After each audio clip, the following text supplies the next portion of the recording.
4 شباب زي الورد ضحوا بنفسهم واحد ورا التاني جوه البيارة في المنوفية عشان ينقذوا صاحبهم ويسابوا وراهم أمهاتهم وزوجاتهم وعيالهم الصغيرين بسبب شهامتهم ورجولتهم وجدعنتهم وعشان اللقمة الحلال.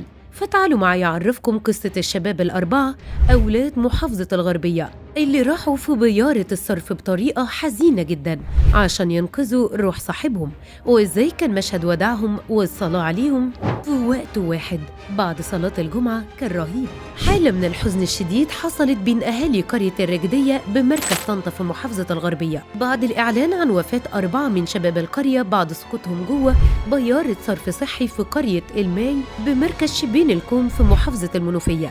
الشباب ال4 سافروا من الغربية لحد المنوفية يسعوا على لقمة عيشهم، وما كانوش عارفين إن نهايتهم هتكون في البيارة بعد ما طلبت منهم شركة مقاولات في محافظة الغربية إنهم يروحوا يعملوا إصلاحات في البيارة. وفعلا سافر العمال ال4 من قريتهم عشان يصلحوا محابس بيارة صرف صحي واللي كانت موجودة في قرية الماي بمدينة شبين الكوم.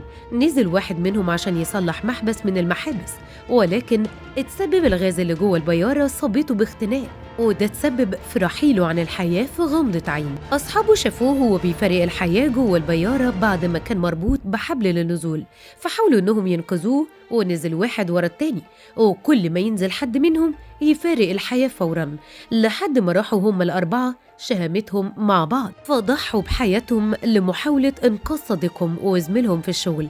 ده غير إن في 2 كمان اتصابوا.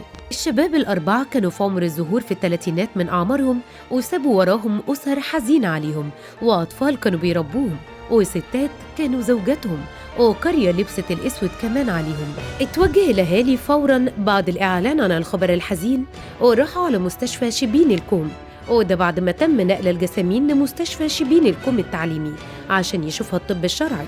ووقف الأهالي مستنيين جسامين أولادهم، والحزن كان باين على وشوش الكل. كمان وجه وزير العمل محمد جبران مديرية أمن محافظة المنوفية بسرعة متابعة الواقعة المأساوية اللي تسببت في رحيل الشباب ال4، وده عشان يتم التأكد من إن اللي حصل لهم ده ما كانش نتيجة إهمال في إجراءات السلامة والأمان. وبعد خروج الشباب ال4 من المستشفى تم دفنهم في مشهد مهيب جدا، وخرجت كمان الجنازات بعد صلاة الجمعة من مسجدي القرية الرئيسيين، وخرجت ال4 نعوش من المسجدين واتجمعت في جنازة واحدة. اتجمع الآلاف من الأهالي لتقديم واجب العزاء ومشاركة أسر الضحايا في مصابهم الأليم، وكان العياط والنحيب على المشاعين مال القرية. وانهارت أمهات الضحايا ال4 خلال حمل نعوش أولادهم في مشهد أثار تعاطف الكل. رحم الله شهداء الغربية ال4 اللي كانوا مثال للبطولة والشهامة والتضحية في سبيل الصداقة ولقمة العيش.